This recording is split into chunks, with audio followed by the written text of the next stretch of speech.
and that's the city of Barcelona below us here. I'm up, I'll swing around. So this is the oldest amusement park in Europe, dating back to the mid-1800s. So they've got all these rides are, you know, from various ages, but they're all old original rides. So there's an original 1920s airplane ride, for instance. So it's pretty cool. So there it is. See if I can peek inside. But you can see this all over Barcelona because it's at the top of the mountain. So now up at the top, there's the entrance, and you can see the amusement park below us here. Coming up. That sounds weird, but interesting. And then over to the west is this huge communication tower. It covers the whole area. And then as you go to the mountains in the background, you can see some pretty beautiful hills and mountains behind us. So it's pretty simple. It's a little round church on the inside. That's it. That's the whole thing.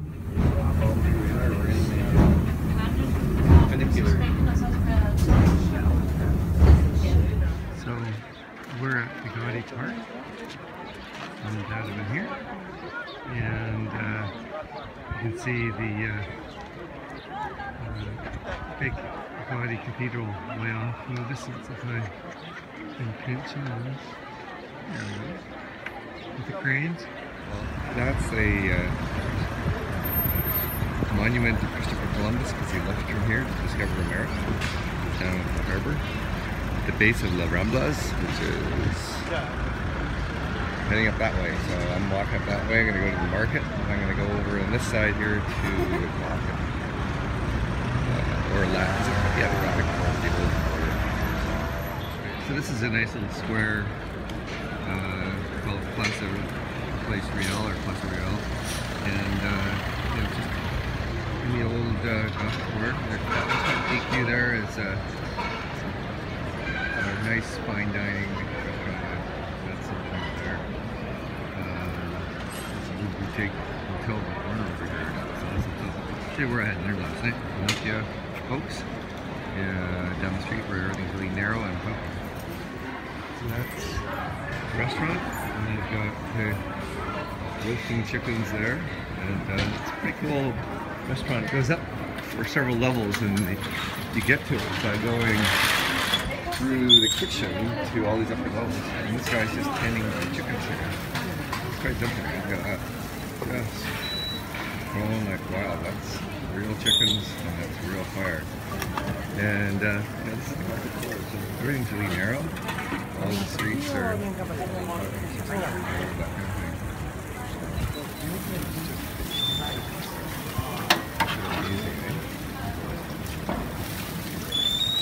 A pretty little bit of architecture, and the underside of the roof leaves are all detailed. Nice. This is the big basilica in the Gothic quarter. Quite ornate and pretty. Well, apparently the open air food court, which goes for a couple of blocks in this sort of semi-covered, it's like Granville Island, Spanish style or Catalan style, and it's closed on Sundays. So here we are. It's 11 o'clock on Monday. It's still a little bit light. Traffic isn't going to get strong until the afternoon on Monday, but we're already busy. We're rocking away here at the Academy booth, so it's good.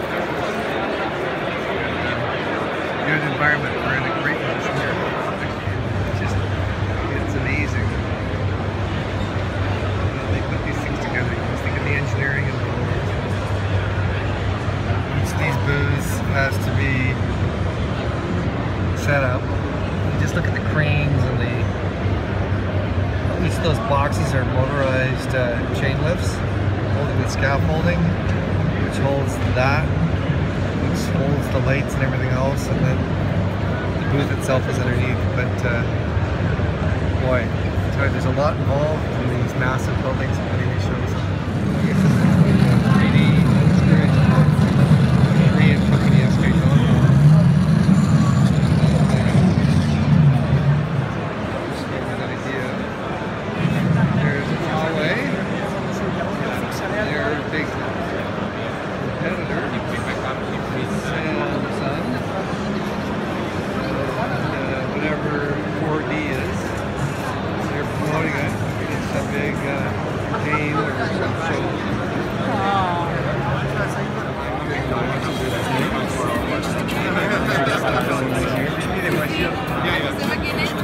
Pedalades per minut, la càrrega que hem decidit aquí, amb el mateix ritme que anàvem tota aquesta primera part, que agafarem aquí.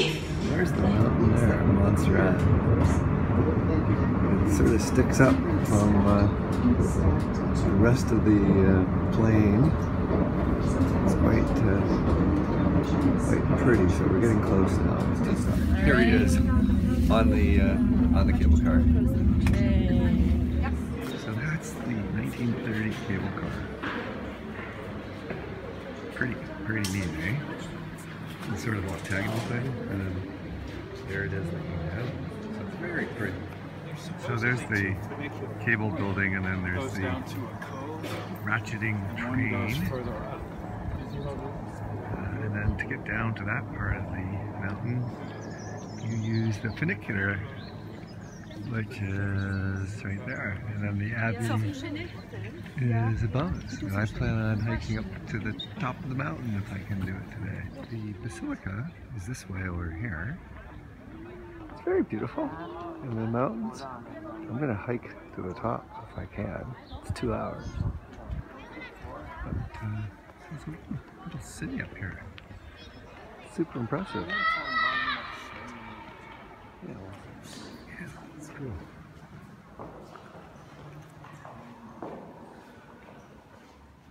So there we are. Kind of dark and mysterious in here.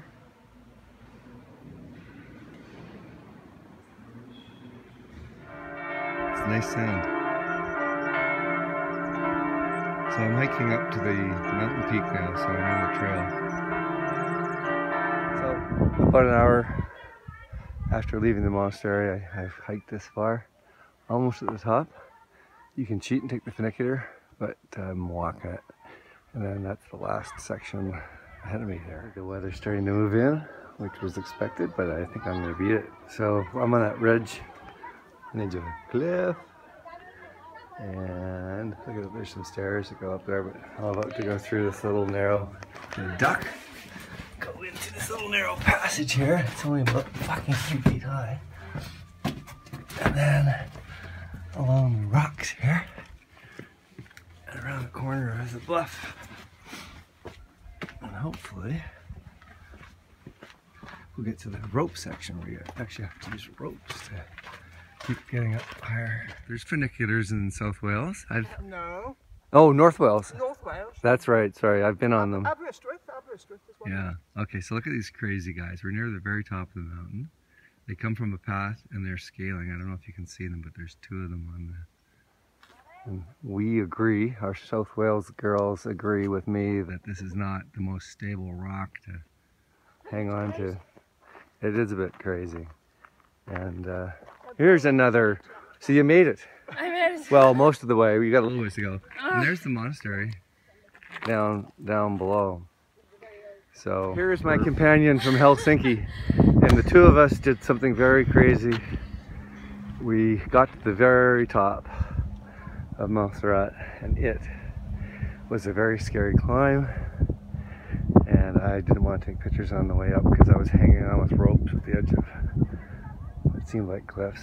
So the weather's blowing in as we thought, but by the way, Barcelona is that way, and the monastery is down just behind us here. So there we go. If I didn't have my Helsinki lady with me, I wouldn't have made it. So I'll film more of it on the way down. Now that I know what I'm dealing with, I'll just go slower.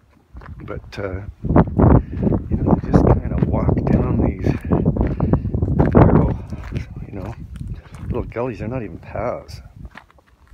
And you know, there's some areas where you're hiking pretty close to edges, and there's really no protection or railings or anything. Anyway, the peak, this one here, is the one that the guys are scaling on the other side. And look at this. I'm maybe not even gonna film this because I gotta really watch out what I'm doing. But you just, it's loose stone too, right? So you kind of pick your way down, and you know, this is what you're looking at as you walk down. This This is the valley right on the edge here. And this is not the steep section. It's coming up ahead.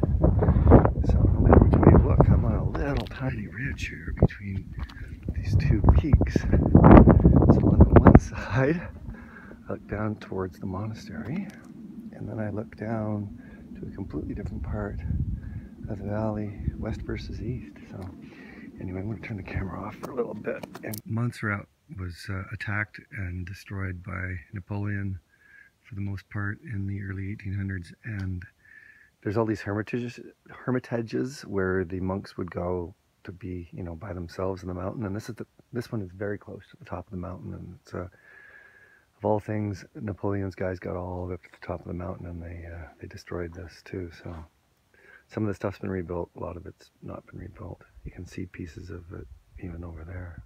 So there's these switchbacks that take you down here. Looks like kids are coming up, which is a bit dangerous, but anyway, they're doing it. Yes. So look, these kids, I'll tell you, you wouldn't do this in North America, but these kids are climbing up the mountain with their teachers, so amazing. Amazing to see it, so fantastic. Look at that. So there's my Finnish friend who's going down these, they used to be stairs, but they've kind of worn away. And then you go along the edge of the cliff there and eventually get out of there. They're not really great stairs, but they do work. And then there's that walk along the cliff edge there. The sun has come out. Excellent. Very pretty valley picture. Oh, the top there is where you climb to. Right there, there's actually somebody there standing at the top right now. I think the cable car ends up right down at the very base there before the bridges where the town is. I might hike all the way down actually. So we're down around 550 meters, or a little under 2,000 feet from the peak, and we're almost back at the monastery. So you can see, I'll just walk out here and show you.